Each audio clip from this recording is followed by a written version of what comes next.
Hi everyone, my name is Monika and welcome to my 5th episode of a health and well-being educational video. Today I am very pleased to introduce you Janie who is the owner of the healing company, and I have to say that she's actually done some havening on me right now. So I'll tell you, it's unbelievable, the feeling you get, how it makes you feel relaxed, how it puts you at ease. Definitely recommend it, and that's even before we started, so thank you. I'll thank you once more. You're welcome. And so, Janie.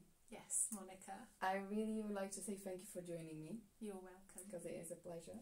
And I would like you to start with sharing your story, how it all began, how you got to where you are, what challenges and lessons you faced. Okay. How did it all begin? I remember when I was living in London, sharing a flat with a friend, and I went to see her mother for some reflexology, which I'd never had, and I must have been in my late teens.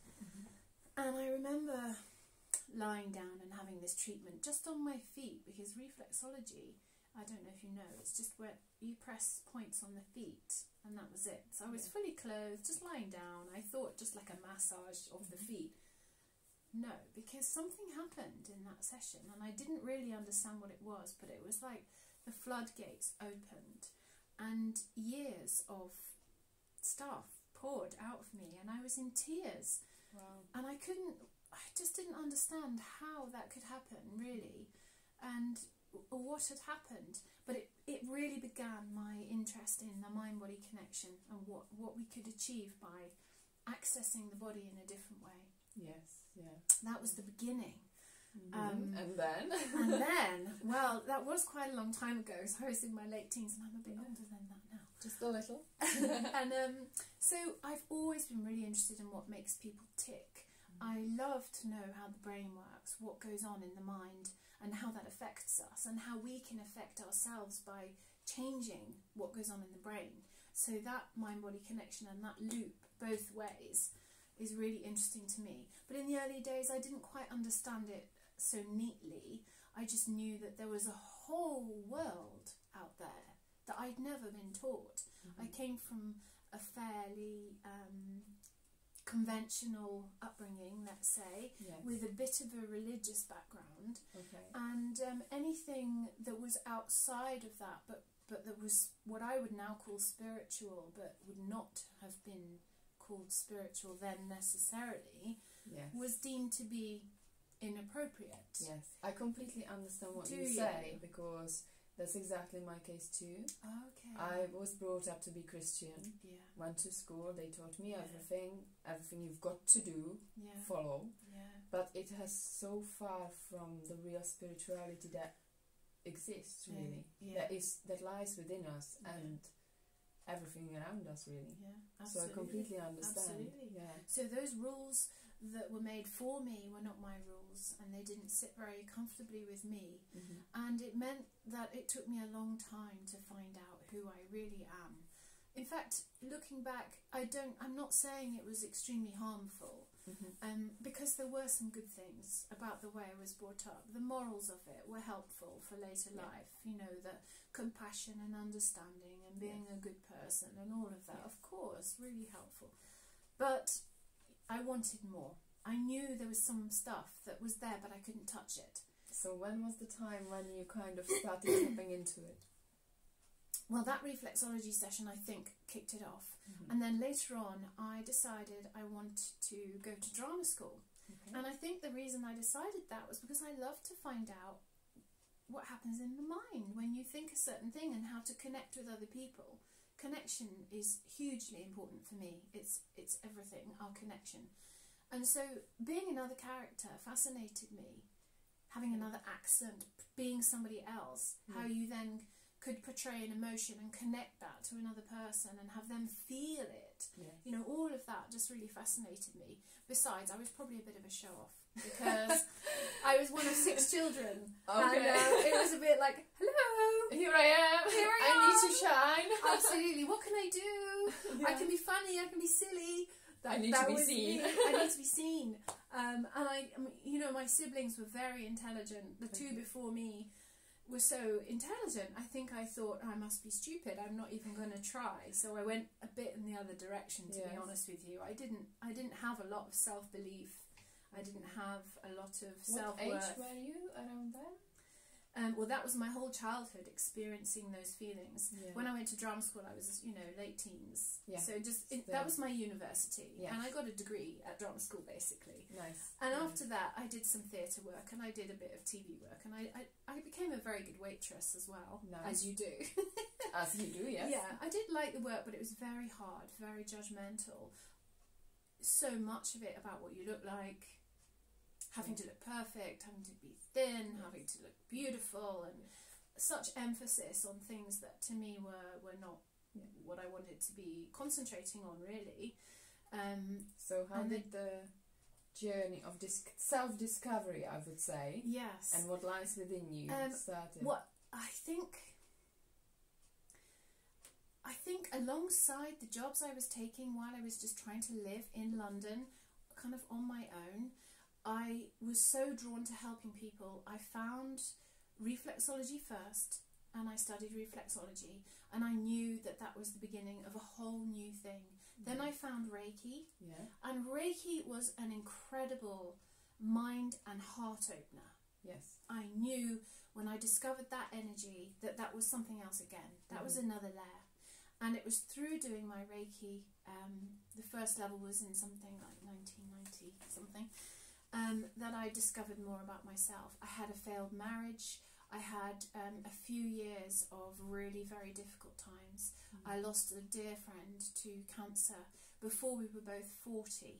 And it was at that point that I thought, what am I doing with my life? Yeah. All these years I've tried to help people. I had a little practice in London. I did see people outside of temporary jobs, and I loved it, Reiki, reflexology. But it was when this happened I thought, right, I need to fulfill some more potential, because really I'm not living my life. So it was kind of like a calling. It was a huge calling. Yeah, yeah. And through those sort of struggles and discovering more and more, you kind of came to a point where you thought, I've got to do something about it. Absolutely. Yeah. I knew it was a waste to not go further within and without, if that makes sense. Yes. Explore. Yeah. So I ran away to Thailand. That's so nice. Yes, you got to run away. I thought I was going for about 3 weeks, a couple of months maybe. How long were you there? 6 years.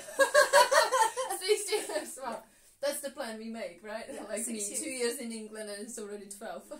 Really? So you know what I'm talking about. I exactly know what you're talking about. Yes. So once you feel good in a place, I don't know, I like to experience it properly. Yes. And I did. I lived there, had an amazing time, came back a few times, but kept going back, and eventually met my Reiki master there and studied to the point where I could teach Reiki and pass it on. Yeah. That was a different style of Reiki called Shambhala, even deeper than I had done to that date. Nice. And the people that passed through the beautiful, beautiful place I was living would just come, feel drawn to me. We'd learn together, and then off they'd go. And I felt I had the most beautiful life and this amazing role. Felt really fortunate. Why didn't you stay? I didn't stay because it was very difficult to stay there, to live there professionally and work professionally, and for it all to be legal and be able to earn money and all of those things. Yeah, yes. Plus, my family were here.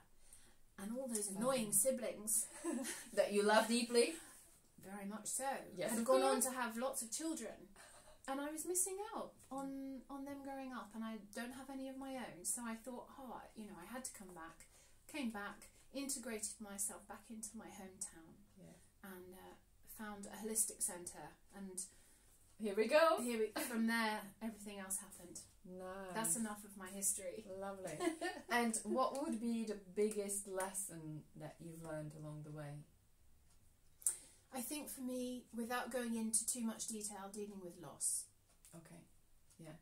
Dealing with loss and finding a strength within, and realising that we come with everything we need. Yes, but we want more. We don't know it's there. Mm. We don't know the depth to which it is already there. Yes. So we think we need more. Yes. But actually... But we are trying to look for other sources that are going to fulfill us when what we really have inside us is more than enough. That we need. Yeah. And if we don't know how to access it, or where it is, or don't believe it's there, we need to find ways to access it and bring it out. Okay. Nice. Well, actually, today's topic really is helping people to find ways how they can potentially tap deeper and heal from stress and depression.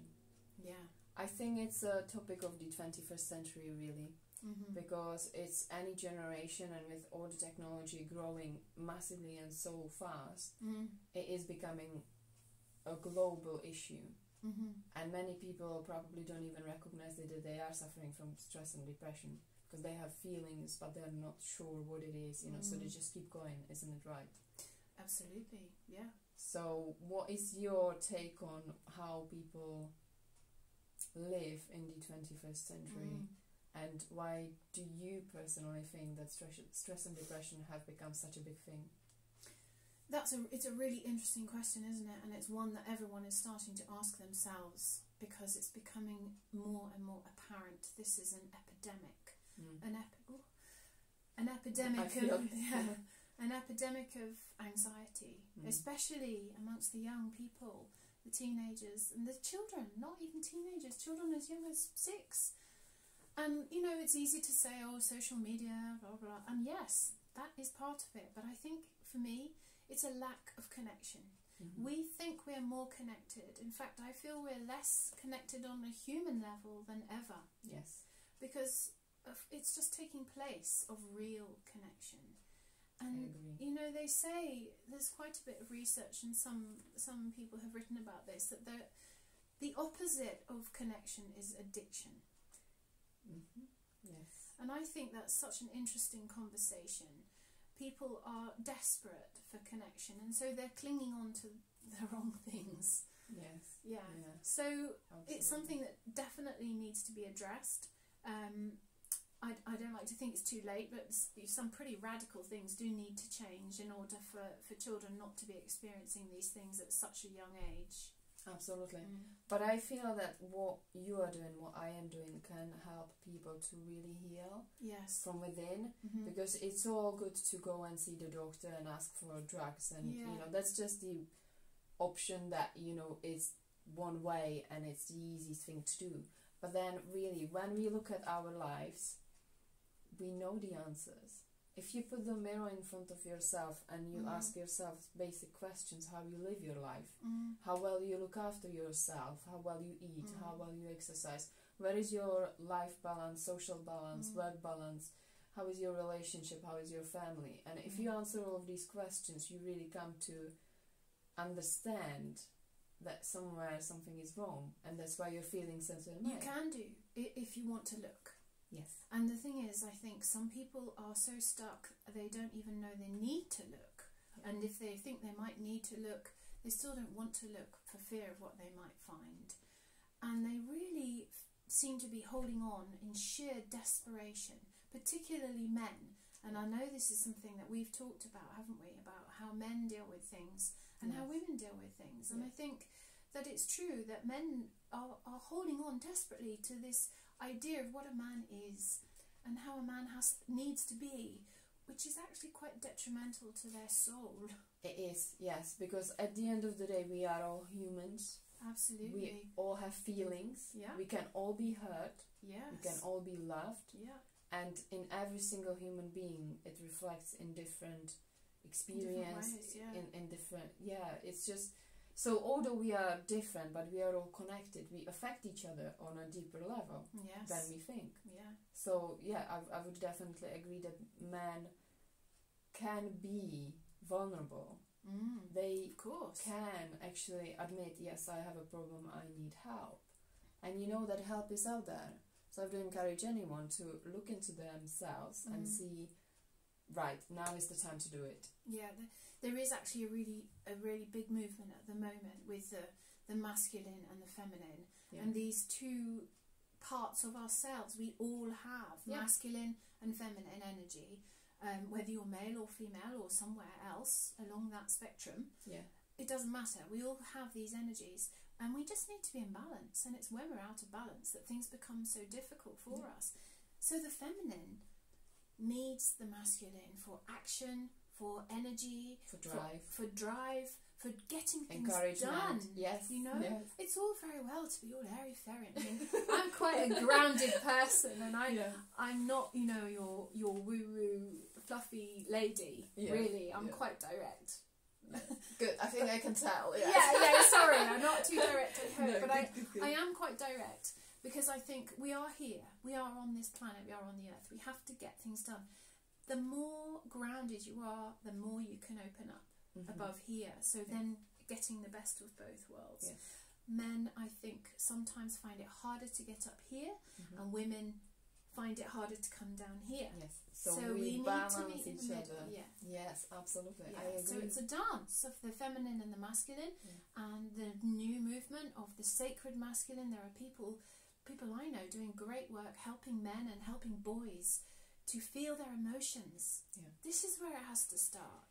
And girls too need to feel their emotions, but they need to know they are capable of doing something about it as well. Yes, absolutely. And getting carried away there, sorry. No, this is really good, because it's all related to how we feel, you know. And I have to say that my experience is that as human beings that get affected by those that we surround ourselves with. So family, friends and everybody else. And you know, it's like every time you go out and you spend some time with someone, you put a different hat on just to fit in. And it's kind of like, you know, you do need an individual in order to find the right balance within their life, what they enjoy, what they don't enjoy, you know, so that they can cope, but they can really live in the present moment, is to really stand still and be by ourselves. Absolutely. To really tap in, like, yes, well, that is fine, I want to spend time there. No, that is draining my energy. Why am I feeling that way about that person? And it's really, it's not being judgmental towards others. You need to be honest to yourself. We do, in fact, have to be pretty selfish. And if you're brought up, often as a female particularly, we're taught to be polite and good and kind and not to make a fuss. And all those things which do not serve us. No. Everybody's here for themselves, that's what I say. And everybody is having different experience. And that is the truth, that everybody has to find what suits them and what doesn't. And as you said, I did like the fact that you mentioned that these emotions, pushed emotions inside, not allowing it to come out, they cause so much damage to ourselves that, you know, that's what can cause illnesses, that can cause depression, stress, anxiety. This is stress and depression, yes, and unresolved emotion, emotion carried, feelings carried through time, can eventually manifest as disease and illness. That is my work, to prevent it getting to that stage. Because and it starts with a thought.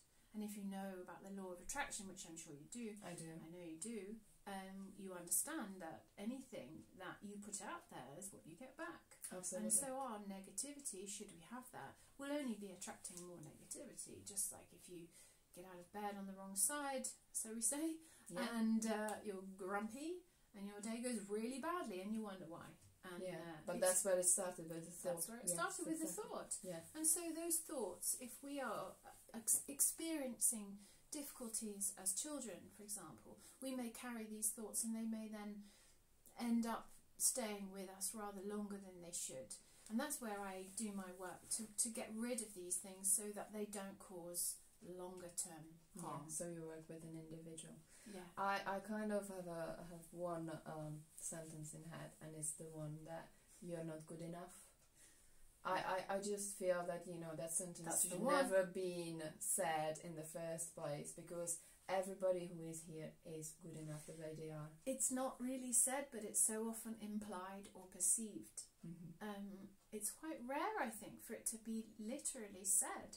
But most of the people that are needing this sort of help have that at the bottom of it all. I'm just not good enough. Yes, or I'm not worthy, I'm not worthy, I'm not lovable. But they've been conditioned somewhere along the way. Somehow something has happened to get them to feel that that is the case, and then later their brain looks for evidence and confirms it.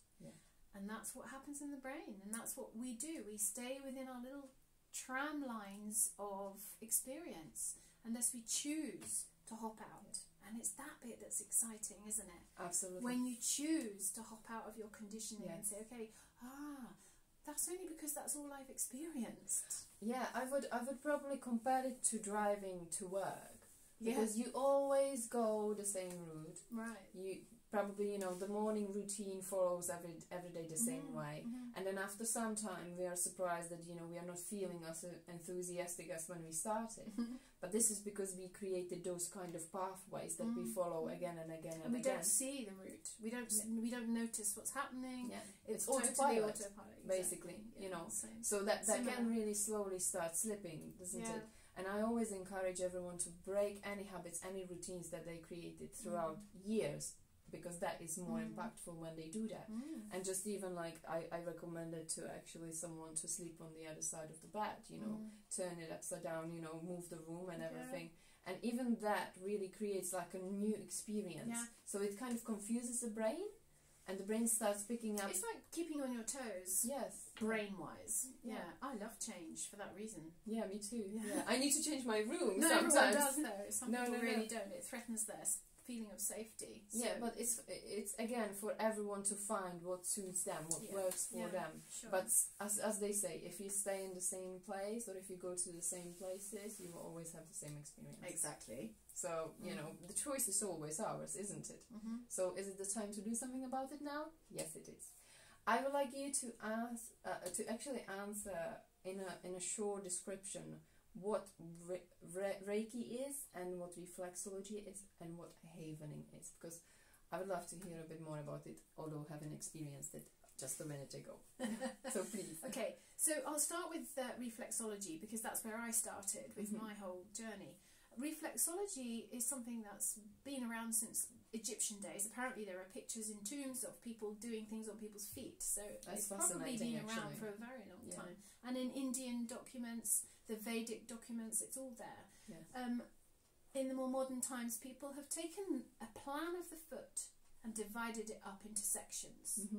So there are zones, and within those zones they mirror the zones of the whole body. So one area on the foot equals one part of the body for every part of the whole body. So if I apply pressure to one part of the foot and it's a bit tender, I know that there may be an imbalance, and we just talk in terms of balance and imbalance in that area. So if you have a sore throat, there's a point on the foot, which is the throat, and if it hurts on the foot, it confirms there is an issue in the throat. Does that make sense? Yes. Not only does it confirm that, we can redress the balance by pressing on those points. So that's how Reflexology works. It's a holistic therapy. It works physically, mentally, spiritually as well, and emotionally, because it's holistic. Yes. And it's just really relaxing, and people just love it. They come along, lie down, socks off, that's it. Nothing else off, but they just fall asleep or have a nice time. And I have to agree, because I've had Reflexology a few times, and it's just unbelievable when you really allow the other person to pass that energy onto you and to work the magic.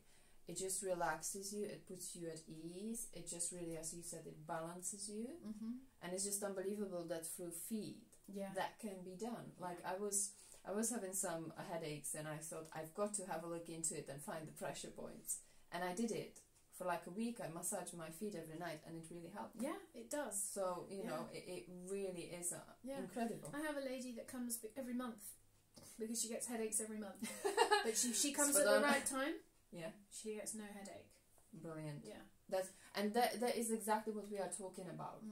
Finding out what works for you before you get into that state of mind where you just don't know what to do with yourself. Yes, because our body is talking to us all the time. It's all messages. All pain is a message, and it's our choice to ignore it. Yeah, and it's easy to just say, "Oh, that's okay," I'll just take a pill. Or you'll be all right. You'll be all right. And this is still the attitude, that We don't listen. No. But it's also, you know, that our closest people around us sometimes look at it that way.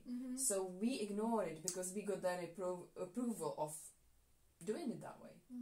And I feel, you know, if you really separate yourself for some time and you find the right balance of spending time with people, making it valuable time, and then spending time by yourself, you will really start tapping into yourself and feeling what the body is really saying, and whether you actually agree with those other people's opinions. So, okay, Reiki. Second one. So Reiki is, if we start with the premise that everything is energy, can you go with that one?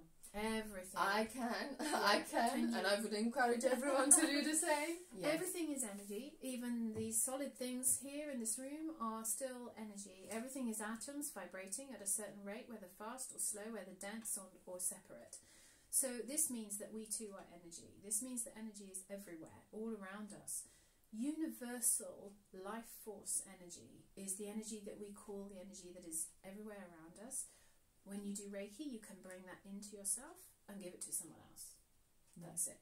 So the effect of doing that is to rebalance and harmonize all the body systems for that person or that place or that thing, because you can use Reiki for all kinds of things, not just for people. I like that, yeah. Intention is everything. So people might talk about, oh, well, it's a placebo, you might think it's doing you good, so therefore it is doing you good. Well, yeah, it is. And if it is, then it is, right? Yes, absolutely. Does it matter? No, it doesn't matter, because if it's working, it's working, it's working. That's it. So because intention and what happens in the mind is so powerful, that is the basis of everything that we see and feel and think anyway. Yes. So Reiki is extraordinary. It's very beautiful for the practitioner, because as it comes through me, I also receive it. Yeah. It's very beautiful for the recipient, because they just feel, how can I describe it? Balanced, relaxed, at peace, in harmony.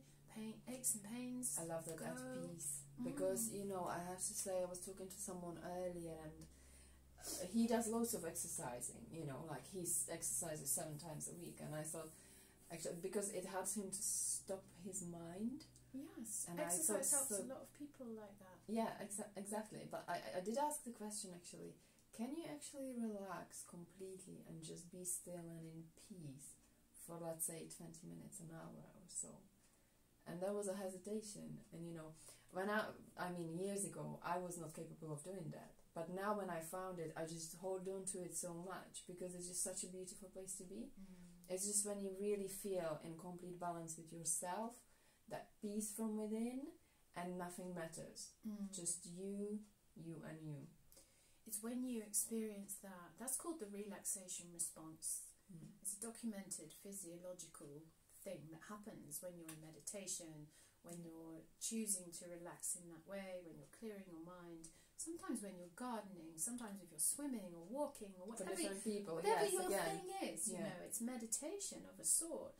And when you're in that state, best of all if you're doing nothing, that's when the most healing can take place. Yeah, that's when it starts.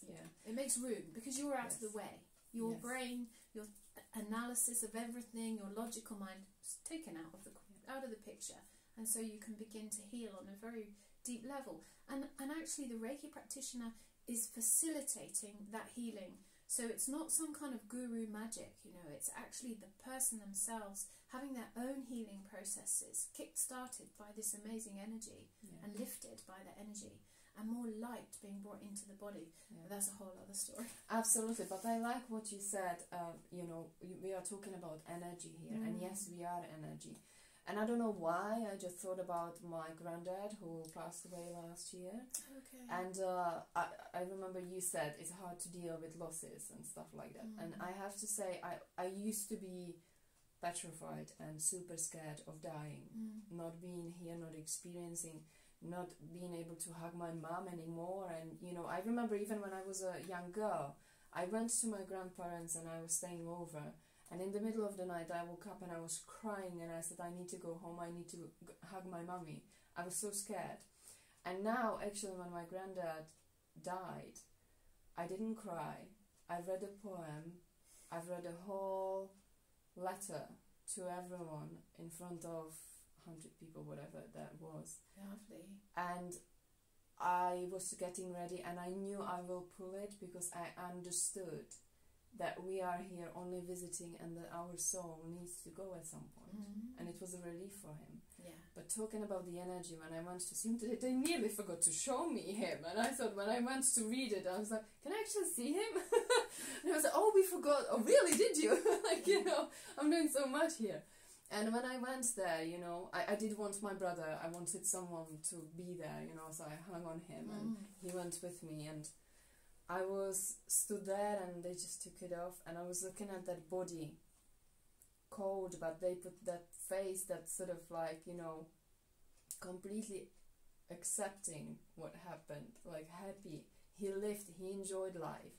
And when I touched his arm just through the clothes, there was nothing. There was no just energy. Nothing. So that so much proves that, you know, you and I and men and women and everybody around us, we have a power to actually help each other heal.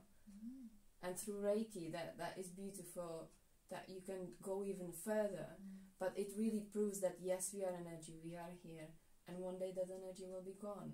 And the body without it is just a body. It's just a and body. It means nothing. It's just a body. Yeah. So we need to really take care of it. We need to look after it. We need to just nurture it and do everything to make the most of it whilst we can. Well, you know, there's that saying: we are spiritual beings having a human experience, not human beings having a spiritual experience. Yes, absolutely. I couldn't agree more with that. Yes, and everything that's happening is the proof. You know, if you really believe and if you really accept that that's what it is. So, okay, shall we go into havening, because I can't wait. Havening is really exciting, actually, and I have to say, because it's the newest thing in my toolkit, it is the most exciting thing for me at the moment. But what's brilliant is it fits with everything else as well. So it's now like this concoction of things I can do. Let me explain about havening. Havening is a psychosensory technique, which means that it's the brain and touch, which means that they have discovered if you gently use these techniques, which are like a gentle touch on the outside of the arm and just the face and specific places, you produce up to 90 times more serotonin and dopamine and feel-good hormones that flood your being, go into the brain, and can cause an electrochemical response in the amygdala in the brain.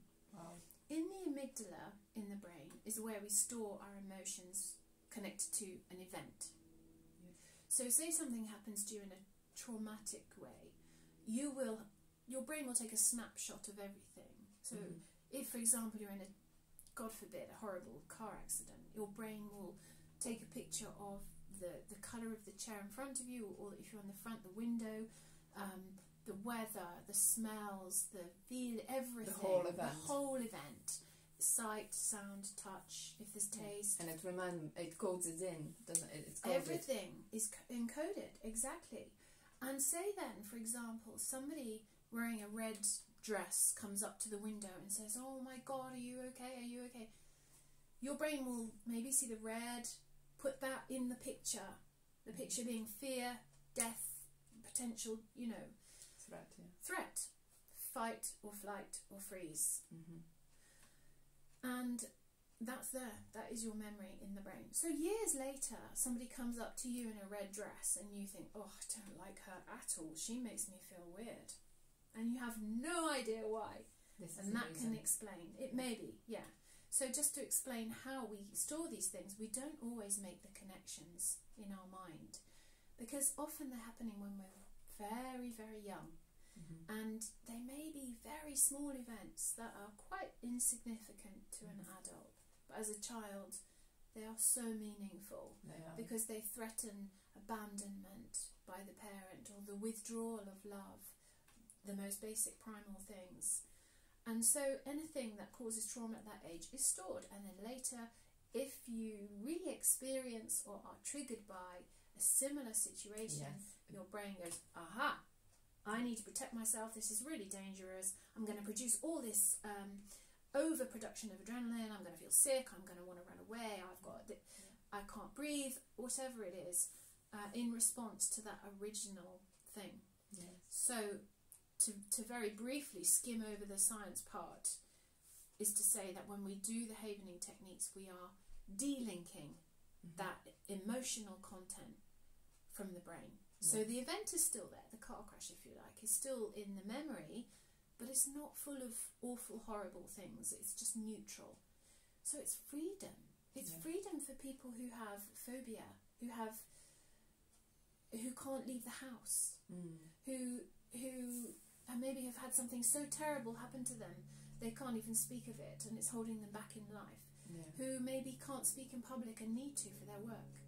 All these things, it's incredible and it's quick. So this is another thing that, okay, counselling is wonderful, talking therapies can be so helpful, CBT, all these things can really help. Some people, can help, but maybe it's not enough. Well, sometimes I think, and I wonder if sometimes we are just reconditioning ourselves with the same story. That is a very good point, because I believe by talking we are actually creating the belief. Exactly. So the more negative you say to your friends, to yourself, to your family, to anyone, you are actually coding it even deeper into your system to actually believe that that's true. And that is that's very your story. It becomes your story. So that's why, to break that, to get to the, first of all, to get to the root cause of the feeling, and then to break the whole connection in your mind is quite extraordinary. And people are starting to realise the potential that it has. They're working with war veterans, people who've seen the most terrible things, unimaginable, awful things, and they're finding it's really, really helpful, really successful.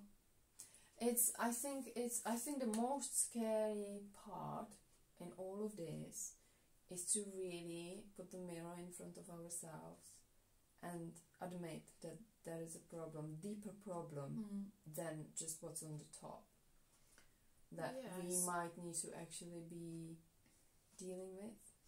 To be fair, people, well, they come to me when they're ready. They know they've already got to the point where they know it can't continue because it's they're not enjoying their life. It's like there's a great big thing in the way, and they just think if only I could get rid of that, then I could live. I could live. I could start to live. But that is kind of living in what if and when. It's like, where is the now? Where is the disappearance of actually living in the present moment and accepting what is, where you are, with everything you have, without pushing further or looking back and worrying about one or another. So I like that subject, that you actually do help people to find the right balance and kind of get rid of it to some extent. Or completely. Yeah. It's really, really nice. And I do believe that there are many people out there that are suffering and they are very scared. But there's nothing to be afraid of, is it? Because what happened. It's there, but now it's your choice to actually go and do something about it. And you know what the beauty of it is? When people realise that it's not who you are. These things that happen to you or you experienced or make you feel a certain way, that's not who you are. You are the most beautiful, perfect being. Inside of you there is a spark of life that is always there. Perfect in its imperfection as a human being having an experience. And these things are just on top. So it's like taking off a coat. It's like unpeeling all these layers. It's like the unfolding. And it's such a beautiful thing because inside we're all like the most perfect thing. And people forget that. And so that's what I really love, is watching people transforming but coming back to who they really are. Because, we're back to that connection thing. It's about connection and connection with the self. And that's what people have lost. It is. The connection with the true self, that actually if you can connect with your higher self, then you're fine, because you're in control. You know what's good for you. You just know what's right for you. You can enjoy what you do, and all is well. And I think it requires some slowing down from rushing through life. That would be good. That will be good. Yeah. We are all guilty of it, you know. Oh, Sometimes we can just catch absolutely. ourselves rushing through so much. No, we really But need to be honest, to take the time. I always feel like, where exactly are we rushing? Where, yes. Where is the end? To the end of the day. Why? Do we want another day to come so quickly? Exactly, yes, yeah. So I'd encourage everyone to slow down and just have a little think and overlook. And Yeah, that's the great thing at the moment. Nobody has time for anything. And we're all guilty. That's so well, yes, Yeah. that's so well said. Nobody has. Absolutely. Everyone has busyitis. And it's like a badge that we wear. Yes, I'm really busy. I'm really important. Yeah. And, I've got so much going on. And we genuinely feel that we do, and we do. But you know we can stretch time. Yeah, but it became like a common question, just like, have you been busy? And you automatically say yes. And Yeah, like, are you well? Yes. Are you busy? Yes. Yeah, exactly. Yeah. But I'm always kind of thinking, like, why are people asking me if I am busy? I am as busy as I make myself. And I started actually saying, yes, I am busy because I make myself busy. But at the moment, no, I am pulling back. Yeah. Because I don't want to be busy anymore. That's not meant as an life. encouragement, isn't it? It's meant as an encouragement to say, are you doing well in your work? Are you okay? That's what it's meant. But it's turned into something else. But does busy really class as being successful? Because that's just not true, you know. No. To me, successful is when you know you've got the right life balance in place and you live it that way. Yeah. You know, no matter how much you have without Which wanting includes more. a lot of not being busy in my book. Oh, absolutely, absolutely. It includes having time for self-reflection and enjoying yourself and just not doing very much taking at it all. easy. Yeah, exactly. I like it. Giving myself Reiki for hours on end. Giving myself havening. Absolutely. Yeah. And yeah, I mean, that's what life is about, because when you connect with yourself, that's when you really live. That's when you experience things, you know, rather than if you go there and you see that one and you do that and you're just doing stuff. For some people, being busy is quite good for them in the moment. It's quite meditative, like we talked about. If you go to the gym, for them, those people, it can be really good for them as a release of tension. And other things, walking in nature. Yeah. That's absolutely brilliant, isn't it? For reconnecting. Yes.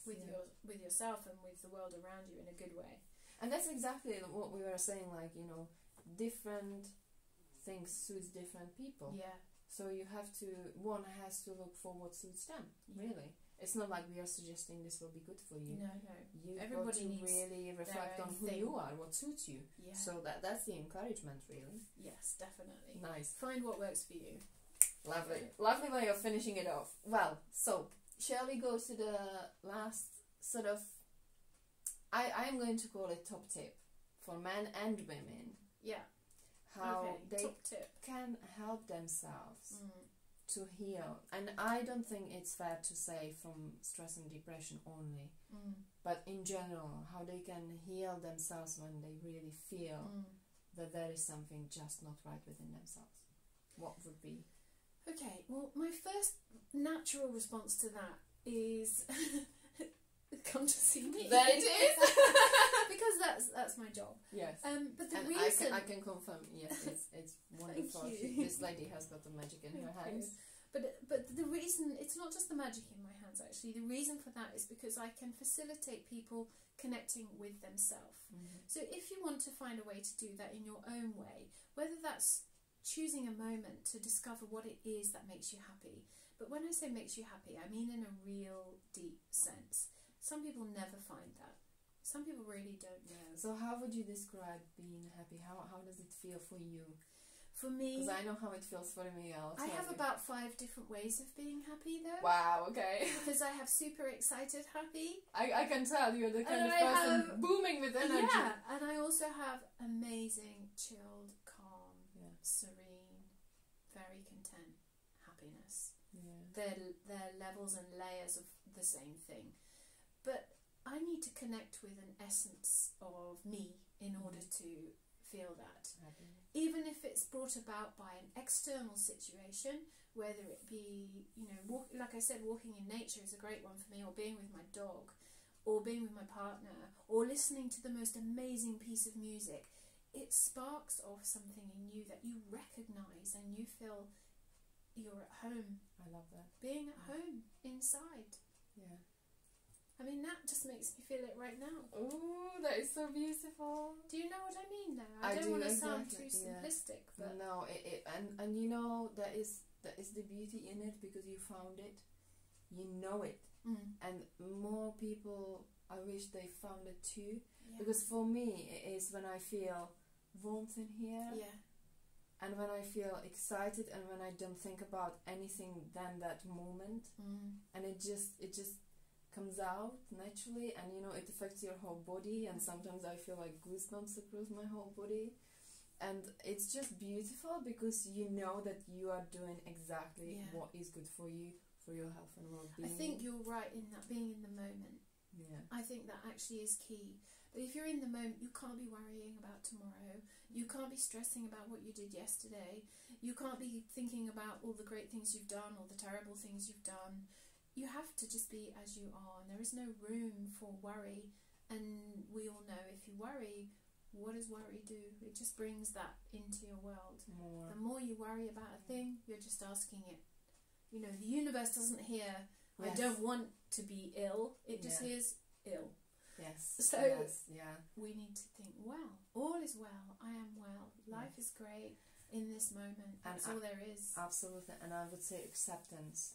Acceptance is a priority as well. Don't fight with it, don't regret things that happened, they happened, you know.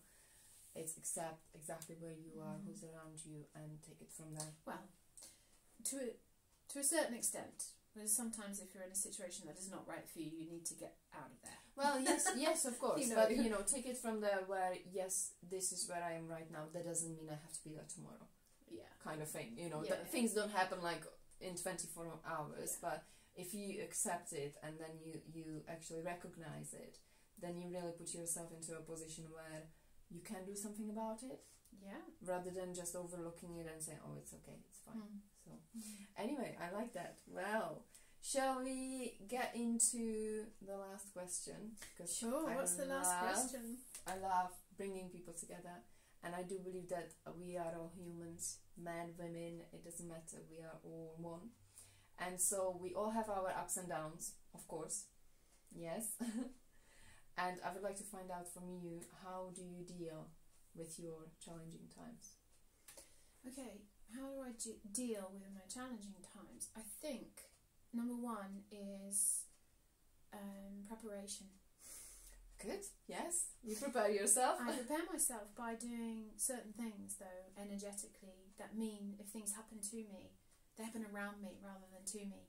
I like that. That is very nice, yeah. So I don't need to let my energy or my being or myself be too affected by what's going on externally, because I keep myself energetically to myself. So I have a grounding and a clearing and a protection, little practice that I do, and I teach all my students to do on a daily basis. That's number one. Because if you have a firm foundation, like a tree, the wind comes and you don't fall over, right? Very good. That's very good. Yeah, listen. That's number one. If things do happen, as they will, of course, well, I am very human. I'm very sensitive indeed, and probably why I do what I do. So I can, if it's after an event, I have to apply some of my own tools to myself, and luckily I can do that. You can do Reiki on yourself, and you can do havening on yourself. In fact, I teach people to do that. So basically we can heal ourselves. We can definitely heal ourselves, and this is what I teach in all my work. Have this to take away with you. You know, you don't need me really. You might need me to show you, and then after that you can do it for yourself. So I try to keep up with all of those practices, and I try to practice what I preach, and I'm not perfect by any means at all. No one is. But I do journal, I do write. I find that really helpful to write your thoughts out, especially if you're having trouble sleeping. I write things out, put them by the bed, and then my brain knows it's okay, they're there. If you're if you need to pick them up in the morning, you can. But now you can sleep because they're gone.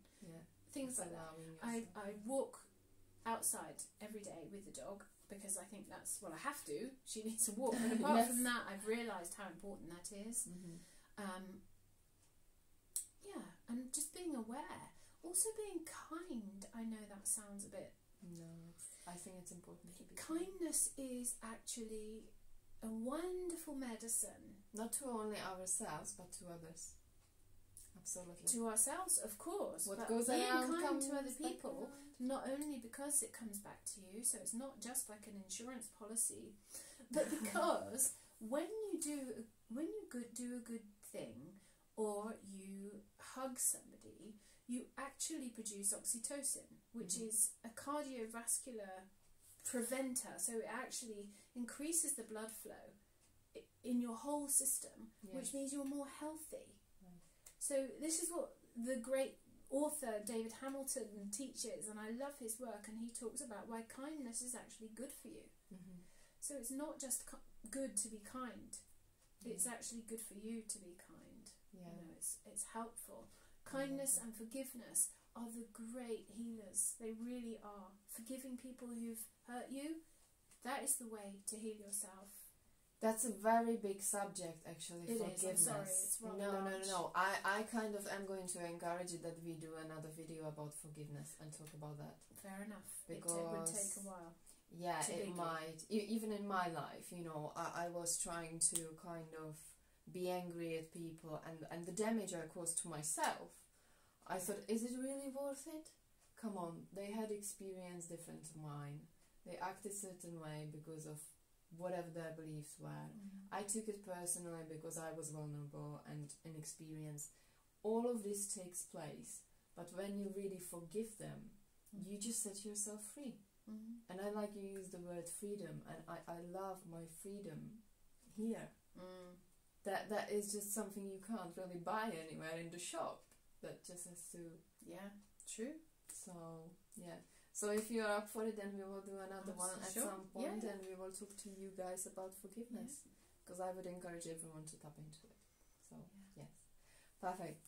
Janie, thank you so much. I really appreciate it. It's been an amazing experience, and I believe for everyone too. And yes, there will be a website for Janie's link, for Janie's page, so you can check it out. I'll have my page there too. And I really hope you found this video very useful, because there is so much more out there that you can experience, and you can actually help yourselves to heal, and that is the key, to really find the right life balance and to be healthy and well. So thank you. Thank you very much. You're welcome, thank you. And I will see you soon. Indeed.